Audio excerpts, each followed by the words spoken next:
শিখে নাও শতকরার এই ধরনের অঙ্কগুলো আমরা কিভাবে সলভ করব। শতকরা খুব ইম্পর্টেন্ট একটা টপিক। বেশিরভাগ অঙ্কতে কিন্তু আমরা দেখি পার্সেন্টেজ বা শতকরা কিন্তু ব্যবহার হচ্ছে, তার মানে এই টপিকটা আমাদেরকে খুব ভালো করে শিখতে হবে। এর আগের দিন আমি একটা কনসেপ্ট শিখিয়ে দিয়েছি, আজকে আমি তার উপরে দুটো অঙ্ক করব। তাহলে দেখা যাক কি করে অঙ্কগুলো হয়। আচ্ছা, ফার্স্ট অঙ্কটা বলেছে অমিতের আয় ছিল 20,000 টাকা। অমিতের আয় কত ছিল? 20,000 টাকা। তো এই টাইপের লেখা অঙ্কগুলো করার আগে আমরা কি করব, একটা করে লাইন পড়বো আর আমরা সেই ডাটাগুলোকে মানে সেই যে ভ্যালুগুলো দেওয়া থাকবে সেগুলোকে লিখতে থাকবো। ঠিক আছে, এটা করলে আমাদের অনেকখানি সহজ মনে হবে পরে করে। ঠিক আছে, অমিতের আয় ছিল 20,000 টাকা, তাহলে আয় কত ছিল? 20,000 টাকা। আচ্ছা, তাহলে তার আয় 25% বেড়েছে। এই 25% বেড়েছে মানে যে আয়টা দেওয়া আছে তার ওপরে 25% বেড়েছে। ঠিক আছে, যখন বলবে কোনো পার্সেন্টেজ বেড়েছে, এটা কমেছে, এটা হয়েছে, তো তার আগে যে ডাটাটা আমাদের দেওয়া থাকবে, যে ভ্যালুটা আমাদের দেওয়া থাকবে তার ওপরে কিন্তু বাড়ে বা কমে। তাহলে তার ইনকাম বেড়েছে কত? 25%। আচ্ছা, তাহলে বলেছে বর্তমানে মানে এখন ওর ইনকাম কত, এখন ওর আয় কত। তো ফার্স্টে আমরা এখানে কি করতে পারবো, আগের দিন আমরা শিখেছিলাম পার্সেন্টেজ কিভাবে ভাঙতে হয়। তাহলে 25 ইন্টু 100 বলেছিলাম, তাহলে এটা কত হবে? 25/100। এটা যদি কাটাকাটি করি তাহলে হবে 4, তার মানে 1/4 হচ্ছে। তার মানে ওর 1/4 অংশ বাড়ছে। এই যে পার্সেন্টেজ ভ্যালুটা বেরোবে সেটা অংশে বেরোবে, তাহলে এই অংশটা বাড়ছে কার উপরে? এর উপরে। তো যার ওপরে বাড়বে তার সঙ্গে আমি এটাকে গুণ করব। কেমন? কার ওপর বাড়ছে? 20,000 টাকার ওপর বাড়ছে। কত অংশ বাড়ছে? 1/4।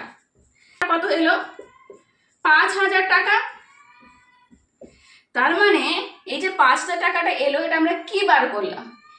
এই যে 25%, এটা কি বাড়াটা, যে কত অংশ বেড়েছে, কত পার্সেন্ট বেড়েছে। তার মানে এটা যেটা বেরোলো সেটা তাহলে ওর বাড়া আয়টা বেরোলো, যে কতটা আয় ওর বেড়েছে। তো আগে তো ছিল 20,000 টাকা, এখন বেড়ে গেছে 5,000 টাকা। ওর আয় কত হবে? 20,000 প্লাস 5,000, তার মানে 25,000 টাকা। বুঝতে পেরেছ? সহজ। আরেকবার বলে দিই যে আমাদেরকে যে ডাটাগুলো দেওয়া থাকবে সেটা আমরা লিখে নিলাম, যে ওর 20,000 টাকা বেতন ছিল, ওর 25% বেড়েছে, মানে এটাকে আমি ভগ্নাংশে করলাম যে 1/4 অংশ বেড়েছে। যে অংশটা বেরোবে সেটাকে গুণ করতে হবে কার সাথে? যার ওপর বেড়েছে তার সঙ্গে গুণ করতে হবে। গুণ করলাম, গুণ করে বেরোলো 5,000 টাকা, মানে 5,000 টাকা ওর বেড়েছে। তাহলে এখন ওর বেতন কত? 20,000 প্লাস 5,000 মানে 25,000 টাকা। আচ্ছা, এবারে নেক্সট অঙ্কটা দেখ। কি বলছে? রাজুর মাসিক খরচ ছিল 15,000 টাকা। তার মানে কত খরচ ছিল? 15,000 টাকা লিখলাম। তার খরচ বেড়েছে কত? 25%। কেন খরচ বাড়লো? নতুন নতুন বন্ধুত্ব হয়েছে, তো একটু তো খরচ বাড়বেই। আচ্ছা, তাহলে 25% তার খরচ বেড়েছে, মানে এটা যদি কাটাকাটি করি তাহলে 1/4 অংশ। 1/4 অংশ বেড়েছে কার উপরে? এই 15,000 টাকার উপরে। তার মানে যার ওপর বাড়বে সেটার সঙ্গে যত অংশ বাড়বে সেটা গুণ। এটাকে যদি আমরা কাটাকাটি করি তাহলে কত হবে দেখো, মানে কত এলো? 3750।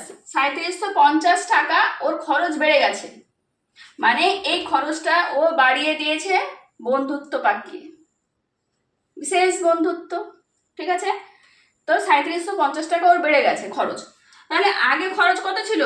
15,000 টাকা। এখন খরচ কত বেড়েছে? 3750। তাহলে কত, মানে খরচ কত হচ্ছে? 18,750 টাকা। তার মানে এর খরচে বাড়িয়ে নিল। এ ইনকাম বাড়াচ্ছে, এ খরচ বাড়াচ্ছে। তো তুমি ডিসাইড করো তুমি কোনটা বাড়াবে। ঠিক আছে, কিন্তু আগে ম্যাথটা শিখেছো কিনা সেটা বলো। শেখা গেছে? আমি এর পরের দিন এর থেকে একটু আর উঁচু লেভেলের অঙ্কগুলো করাবো, ঠিক আছে?